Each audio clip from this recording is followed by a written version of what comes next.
Hey everybody, it's Jason Blaha here, and today I want to talk to you guys about putting the nail in the coffin of this idea that doing heavy partials is a great way to stimulate muscle growth, or that it could actually be superior in any way to normal conventional full range of motion training. So let me put on my +5 hat of weaponsmithing, work on skilling up my crafting a little bit, and let's talk about this, because I'm going to flip in a quote like I did yesterday. I was reading some stuff because again I was stuck inside with the raining and the hurricane. Looking at different people's social media, looking at stuff. Dr. Mike Israel came through there, and he made a point that if you are reducing range of motion to do partials on an exercise for the purpose of hypertrophy, meaning to make the muscle grow, if that's your goal, that doing so that you can use a weight heavier than your normal 8 rep max is unlikely to be successful. And it's not saying you won't stimulate some muscle growth, but you're actually really shooting yourself in the foot there.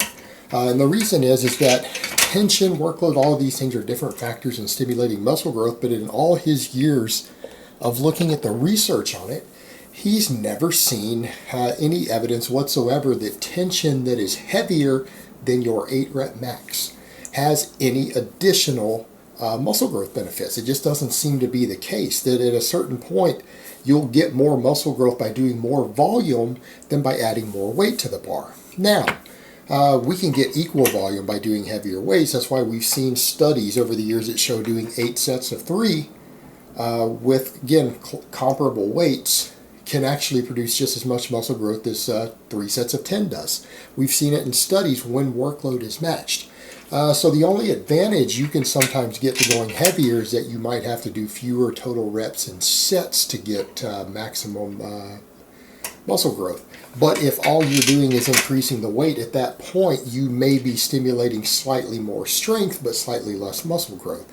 And the point that he got to is that tension that is heavier than your 8 rep max doesn't seem to have real hypertrophy benefits. So here's the point we're getting to. Let's say you're doing the bench press, right? And your max 8 rep max is 225 pounds, 2 plates aside, about 100 kilos for those who don't use a standard system, right? And you can do 8 reps with that.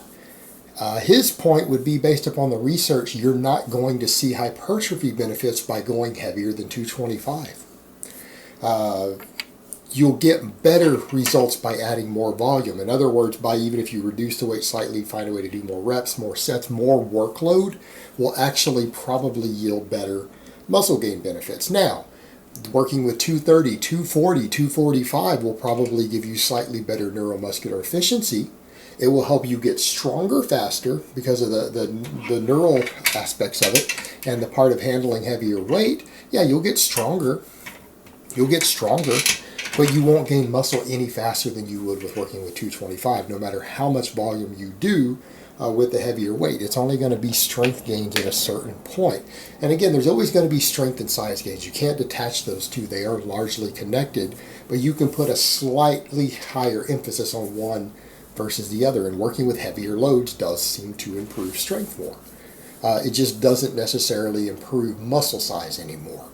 And that's what we're talking about here. So here's the thing. If you start doing partials so that you can use a heavier weight, say 275, you're actually not stimulating any new muscle growth, because you're just adding weight that is only going to improve strength. But here's the problem. When you go to 275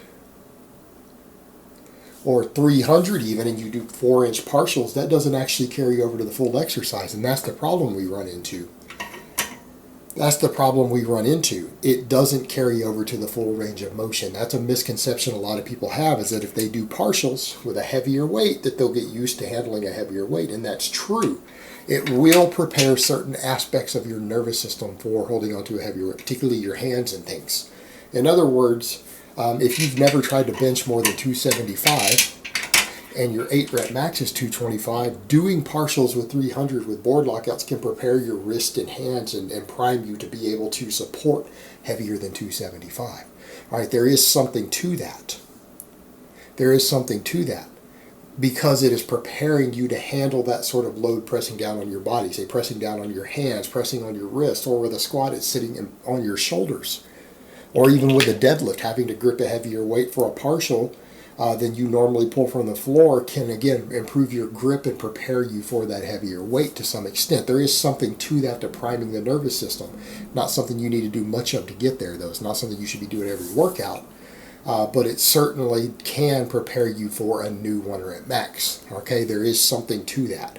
To handle even for a partial a weight that you have never lifted, say a few weeks before you try to actually lift it for real, walking out a 500-pound squat when you've never squatted more than 475. Doing partials with 500 pounds, you've never squatted more than 475. There is something to that. But it's not going to make you grow faster. And the strength isn't going to carry over to the full range of motion, because strength carryover doesn't transfer more than about 15 degrees for full carryover through any joint angle. In other words, with a curl here, if you only curl to here, when you go 15 degrees further than that, you won't get the strength benefits you were getting up here. It won't carry over to the full range of motion at the bottom in the bicep, right? And we know that due to joint angle specificities. And the problem we run into, though, is that this is talking about tension. Your 8 rep max, we're talking about tension on the muscle. When you're doing a partial up here, say if your 8 rep max is 225 and you're doing partials with 300, you're not putting 300 pounds of tension on the muscles the way that you think you are. You're putting them at a leverage advantage where the muscles don't have to work as hard. That's why you're able to lift a heavier weight. In other words, the amount of force that, if let's say you can do 8 reps with 4 inches at the top on a lockout on a bench press with 300 pounds, but your full range of motion is 225 for 8. In other words, that will give you a good idea that up here, the 4 inches of the range of motion is putting about the same tension on your chest and your triceps that 225 is for the full range of motion, that 300 would be at the top, because that's what you're physically capable of moving. And that's what people need to understand. The muscles get tension all the way through the exercise, and at certain points in the exercise, the parts where it's hardest, your muscles are actually working the hardest. In other words, 225 on a bench press is putting more tension down here on your chest and on your triceps than it is up here, and a hell of a lot more than it is up here. That's why you're able to actually do 300 through the top range of motion, because the muscles are working about the same strength. So you guys see the problem we have here is that what you're doing by adding weight and reducing range of motion, you're sometimes not increasing the tension or the work on the muscle at all. Because it's like when you guys think of a jack or a lever when you're jacking a car up, so that you need to change a flat tire. There's different angles you can grip it and turn it to where it's easier, to where you can make the car move the same distance with an easier pull of the handle, right? Well, it's the same thing with bones and muscles, because different insertion points and limb lengths and leverages with your bones, the tension is not the same all the way through an exercise, and it doesn't have to be, right? And that's what people need to understand. It's not necessary for it to be to get maximum size and maximum strength. But when you look at it from that perspective, he's talking about the tension created with an 8 rep max is the most you're likely to see hypertrophy on.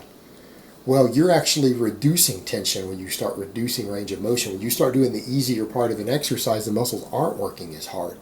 In other words, the top 6 inches on a deadlift with 500 pounds is dramatically easier than the bottom 6 inches is. Hundreds of pounds difference in what you can lift at the top versus the bottom. Same thing on a bench press. There's a reason you guys see guys doing board lockouts for powerlifting, and equipped lifters. Guys are sometimes doing 700 pounds off of boards, right? Whose max off their chest is only 450. Because it's easier. There's less tension being placed on the muscle. It doesn't have to work as hard due to the better leverages.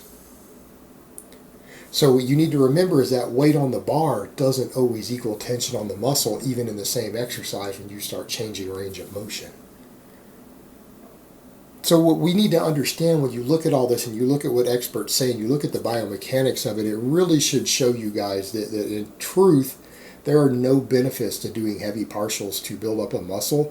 In fact, we know that usually the best muscular growth potential comes from training a muscle through the full range of motion. And that's not guaranteed. It's not to say that a muscle will always get better stimulation going through a full range of motion, but you're more likely to get the largest number of muscle fibers possible with a longer range of motion.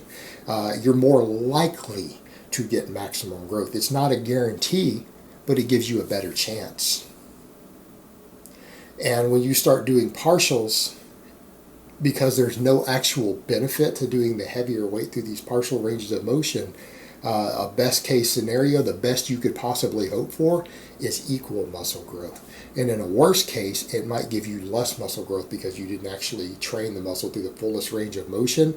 And some muscles need a full range of motion to get the most possible muscle fibers recruited. That is not always, does not always required, but it can be helpful, and it gives you a better chance of getting the most muscle fibers. And that's what it comes down to. In order for a muscle to grow, or to get a muscle fiber to grow, you have to recruit it. You have to fatigue it. And if you don't do so, and you're doing a method that's going to give you a lower chance of fatiguing the most muscle fibers, it's going to give you a slightly lower potential gains. I mean, it might give you the same gains. It totally can. In many cases it does. But it's not as safe of a choice in regard to that. You're more likely to have at least the possibility of higher gains by training these exercises through the full range of motion. And that's the way to look at it. The only time range of motion should be limited when your goal is muscle growth specifically in those muscles is when there's a chance of injury on that particular exercise by training it through certain ranges of motion. And that does exist, but that should really be the only time you really consider it. All right, guys, but that's really all I have to say on that today. I hope it's been informative, and I will talk to you guys next time.